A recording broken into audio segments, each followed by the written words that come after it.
police officer arrested a black teenager in a pharmacy, without realizing she was his boss's daughter. Big mistake. Get your hands off my arm, you animal. Keisha's voice echoed through the pharmacy as Officer Thompson pushed her against the medicine shelf. Bottles of syrup fell to the floor, shattering into pieces that cut through the tense silence of the store. The 17-year-old had only come in to buy ibuprofen for her grandmother, but now she was being handcuffed like a common criminal. Her brown eyes flashed with indignation as dozens of customers recorded the scene on their cell phones, witnessing yet another case of police abuse against a young black woman. "Shut up, girl. You know damn well why you're being arrested," Thompson growled, tightening the handcuffs with unnecessary force. At 34, he had accumulated 12 years of exemplary service in the Chicago police force, specializing in patrolling neighborhoods where he could exercise his authority without too many questions. What Thompson didn't know was that Keisha Williams wasn't just another black teenager to be intimidated. She was the daughter of Captain Michael Williams, head of District 15 and Thompson's direct superior for 3 years. More importantly, she had inherited her father's strategic intelligence and her mother's iron determination, a retired federal prosecutor.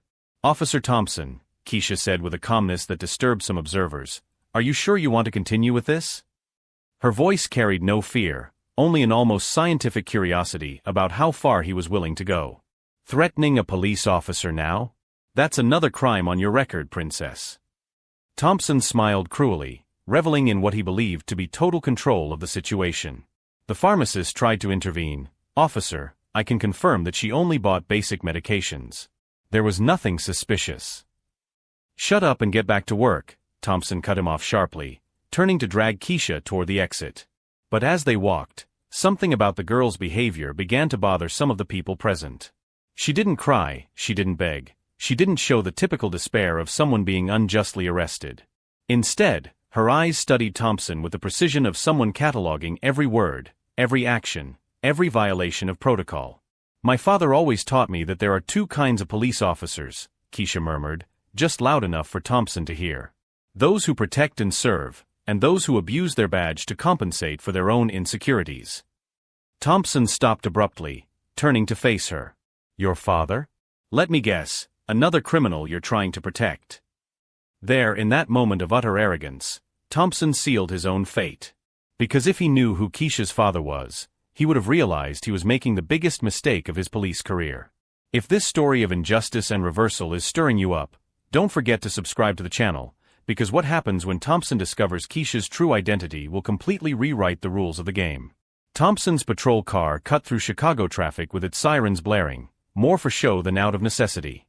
In the back seat, Keisha remained silent, watching through the metal bars as pedestrians stopped to record the scene of yet another black teenager being transported like a criminal.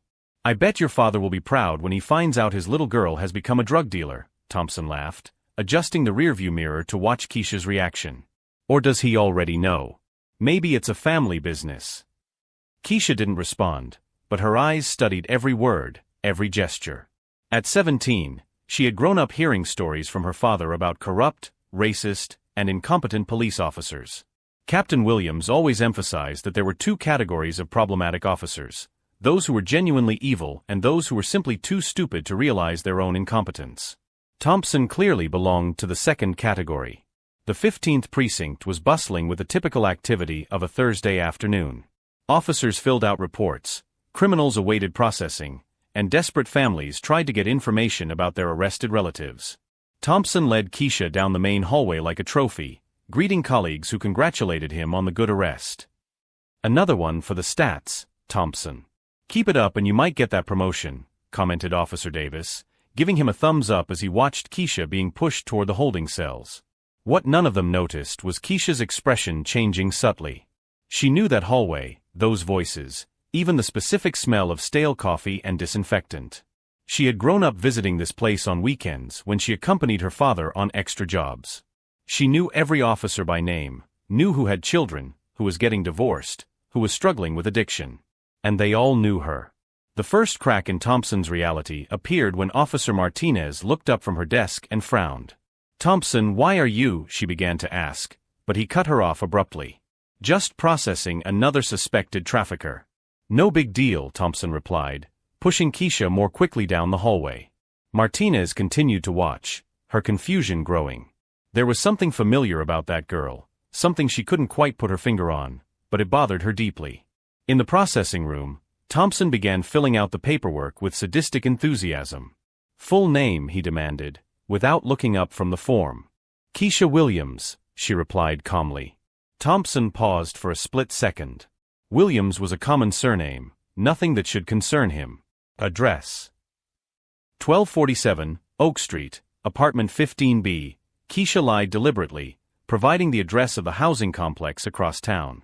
She wasn't ready to reveal that she lived in the most exclusive area of Chicago, in a house Thompson could never afford on his salary. What she was really doing was buying time. Every minute that passed without Thompson discovering her true identity was another minute for him to dig his own professional grave. Parents' occupation? "My mother works in the judicial system. My father," Keisha paused deliberately, "also works in the criminal justice system." Thompson laughed sarcastically. "Let me guess. Public defender? Social worker? People who protect crooks like you." Keisha smiled for the first time since her arrest, a smile that didn't reach her eyes. Something like that. As Thompson continued filling out forms, completely absorbed in his fantasy of police competence, he didn't notice that the room was gradually filling with other officers. Martinez had discreetly alerted colleagues about his suspicions, and now half a dozen officers watched the scene with growing discomfort. Officer Henderson, a 20-year veteran who had trained Captain Williams himself decades ago, approached cautiously. "Thompson, can I talk to you for a minute?" "I'm busy processing an important arrest," Thompson replied without looking up. The girl was caught red-handed buying drugs. "Drugs?" Henderson asked, his voice thick with skepticism. "What kind of drugs?" Thompson hesitated, realizing he hadn't actually found any illicit substances. Well, she was acting suspiciously. Typical user behavior. You know how it is. The pathetic explanation echoed through the room in awkward silence. Several officers exchanged glances, beginning to realize that they were witnessing something that could end very badly for everyone involved. Keisha watched everything with the patience of someone who had learned strategy since childhood. Her father always said that the best cops knew when to talk and when to listen. The worst cops, like Thompson, never stopped to listen. Just then, the door to the room opened and Sergeant Rodriguez entered, carrying a cup of coffee and a stack of reports.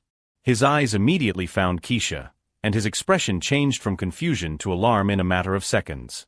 "Thompson," Rodriguez said slowly, "I need to talk to you. Now." But Thompson was so lost in his own arrogance that he didn't even notice the urgency in his superior's voice. "Can you wait 5 minutes? I'm almost done here." Rodriguez glanced at Keisha, who confirmed her identity with an almost imperceptible nod. The sergeant closed his eyes for a moment, as if calculating exactly how big the disaster about to explode would be. "Thompson," Rodriguez repeated, this time with undeniable authority, "stop what you're doing and come with me. Now." It was at that moment that Keisha realized the first domino was about to fall. Every officer in the room was beginning to understand that something was terribly wrong, but Thompson remained completely oblivious to the abyss opening up before him. What that arrogant cop couldn't see was that every insult, every humiliation, every moment of unnecessary cruelty was being catalogued by someone who grew up understanding exactly how the system worked, and how it could be used against those who abused it. Sergeant Rodriguez pulled Thompson into the hallway with an urgency that brooked no argument. "I need to talk to you about this arrest. Right now." Thompson followed him reluctantly, annoyed at being interrupted during what he considered his moment of professional glory. "Rodriguez, I'm in the middle of an important prosecution. The girl is clearly a potential drug dealer." "Thompson, listen to me very carefully," Rodriguez whispered, looking around to make sure there were no other officers nearby. "Do you have any idea who that girl is?" "Some criminal who tried to fool me with stories about her parents working in the judicial system," Thompson replied dismissively. "She probably made it all up to try to get out of jail."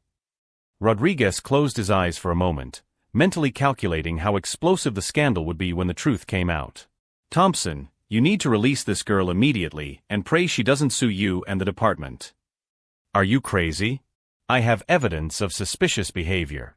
She was acting strangely at the pharmacy, studying medications for too long. Any competent officer would have done the same thing." While the two argued in the hallway, Keisha remained alone in the processing room, but she was far from helpless.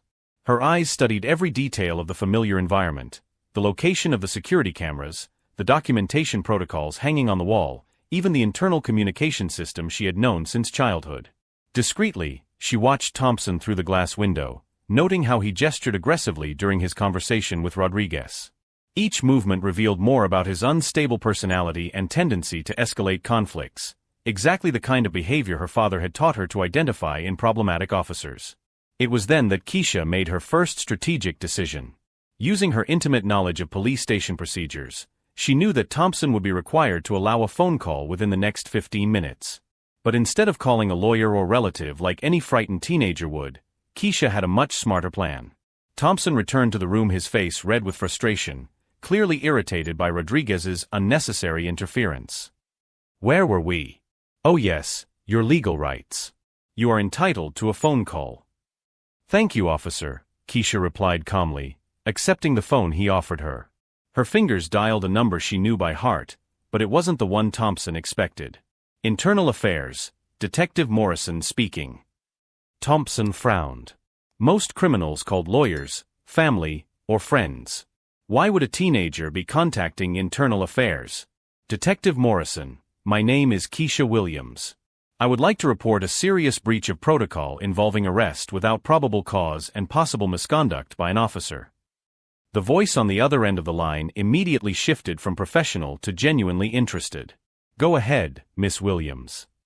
Keisha watched Thompson out of the corner of her eye as she spoke, noticing how his expression began to shift from confidence to uncertainty.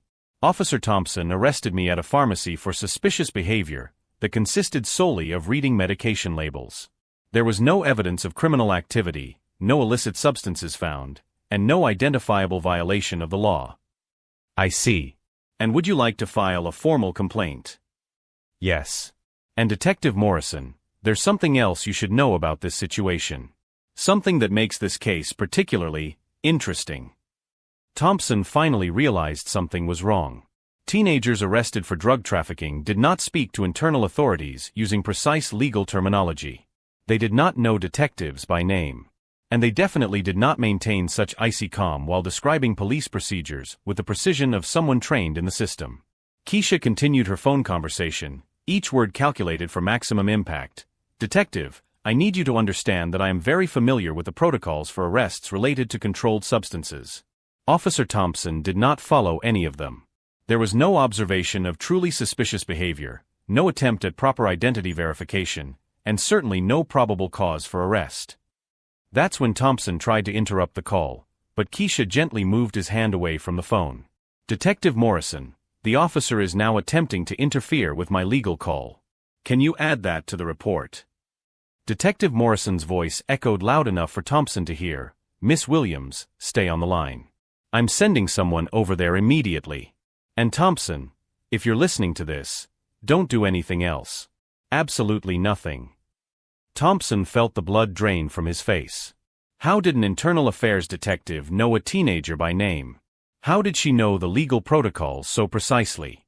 And why did her voice carry the authority of someone accustomed to being taken seriously by authorities? But Keisha's real preparation was just beginning. While Thompson tried to process what had just happened, she discreetly activated the voice recorder on her cell phone, a habit she had developed after years of listening to her father explain the importance of documenting evidence. "Officer Thompson," she said calmly, still holding the phone with Detective Morrison on the line, "I would like to give you an opportunity to explain your behavior. Why exactly did you arrest me?" Thompson hesitated, suddenly aware that every word would be documented. "You were acting suspiciously. Reading medications for a long time." "For how long exactly?" "I didn't time it, but..." "Did you observe any illicit substances in my possession?" "No, but your attitude." "What specific attitude?" "I can describe my conduct exactly. I entered the pharmacy, walked directly to the prescription counter, presented my ID to the pharmacist, and waited for my medication. What part of that constitutes criminal behavior?" Each question was asked with the precision of an experienced prosecutor, and Thompson began to realize that he was being systematically dismantled by a teenager who clearly understood the legal system better than he did. In the hallway, other officers began to gather, drawn by the unusual drama of a criminal who who seemed to be conducting her own interrogation.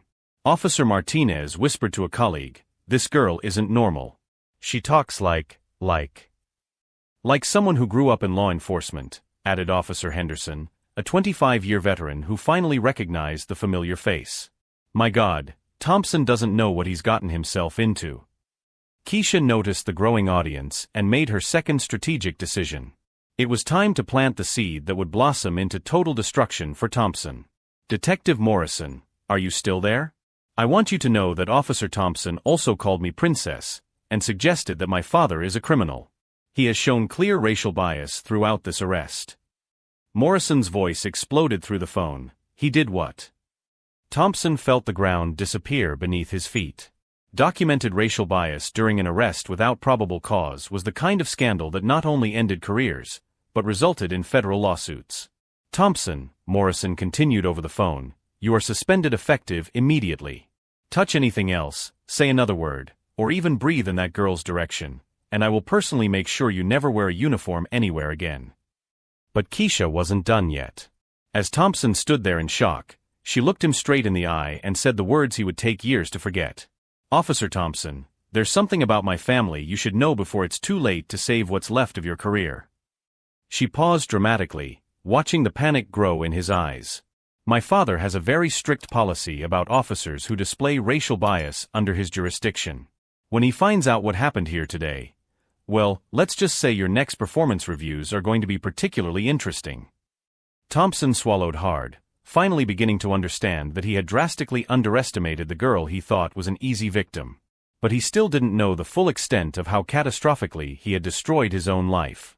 And Keisha, watching the first glimmer of real fear in the eyes of the man who had publicly humiliated her, knew that true justice was just beginning.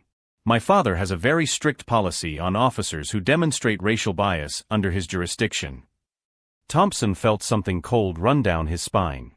The way Keisha had said that, with such confidence, as if she knew departmental policies intimately.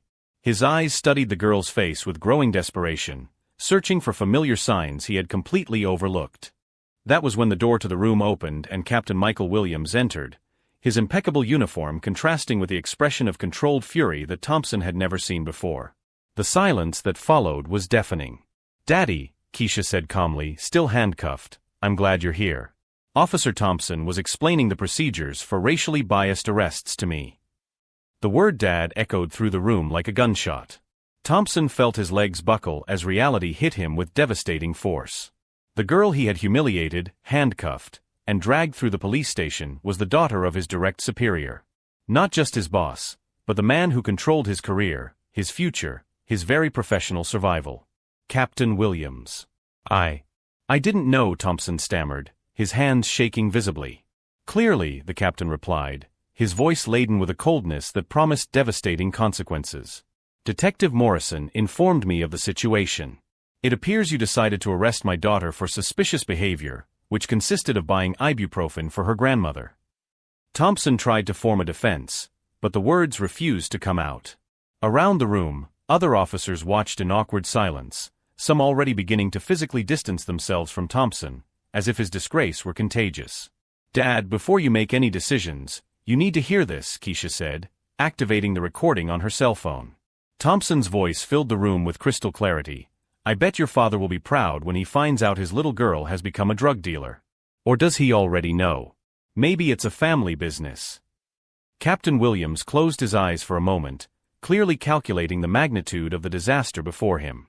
When he opened them again, Thompson saw something that terrified him completely. It wasn't anger that shone there, but deep disappointment mixed with relentless determination.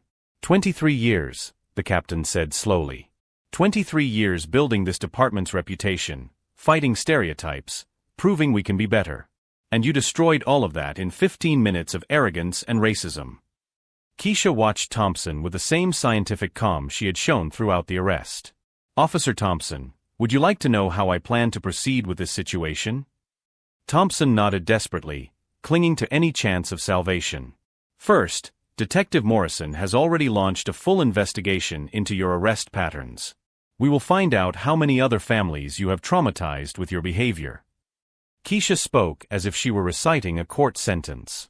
Second, this recording will be sent to all relevant civil rights organizations, ensuring that your conduct receives the attention it deserves. Please, Thompson begged, his voice breaking. I have a family. I need this job. You should have thought about that before assuming that a black teenager was automatically a criminal, Captain Williams interjected. And before you humiliated my daughter because you thought she didn't have the power to defend herself. Keisha continued methodically. Third, all the families you wrongfully arrested will be contacted by a civil rights attorney. They deserve to know that they have legal options against you and the department. Thompson tried to process the magnitude of what was happening. It wasn't just his career that was ending, it was his entire life being systematically dismantled by a teenager he had catastrophically underestimated. How, he muttered, more to himself than anyone else. How did you know exactly what to do? Keisha smiled for the second time since the arrest, but this time the smile reached her eyes. I grew up hearing stories about cops like you over dinner. My dad always taught me that there are two ways to deal with abuse of authority. You can passively accept it, or you can document everything and use the system against those who pervert it. Officer Henderson, a veteran who had trained Captain Williams himself decades ago, slowly approached. Thompson, hand over your badge and your gun. Immediately. The final reality hit Thompson like a punch. His fingers trembled as he unbuttoned the badge he had worn with pride for 12 years. The cold metal weighed a ton in his hands as he handed it to Henderson. My career, Thompson whispered. Your career ended the moment you decided my daughter was guilty of the crime of being young and black in a drugstore, Captain Williams replied without pity. Keisha finally stood up, the handcuffs being removed by Rodriguez, who avoided eye contact with everyone present. Officer Thompson, there's one last thing I'd like you to know. Thompson looked at her, perhaps hoping for some final words of forgiveness or clemency. Throughout this entire process, you had multiple opportunities to stop, think, and acknowledge your mistake. Each time you chose to escalate the situation rather than back down, you were digging your own professional grave deeper. Keisha rubbed her wrists where the handcuffs had left marks. This isn't revenge. This is justice. And the difference is that justice doesn't depend on your remorse to be deserved. Thompson was escorted out of the police station 20 minutes later, his personal belongings in a cardboard box, his career in ruins, his reputation destroyed forever. In the parking lot, he looked back one last time at the building where he had worked for more than a decade. Through the window, he could see Keisha hugging her father, both smiling as they filled out paperwork for lawsuits that would ensure other officers would think twice before repeating Thompson's mistakes. The 17-year-old girl he had tried to humiliate had orchestrated his complete destruction with the precision of a surgeon and the patience of a military strategist.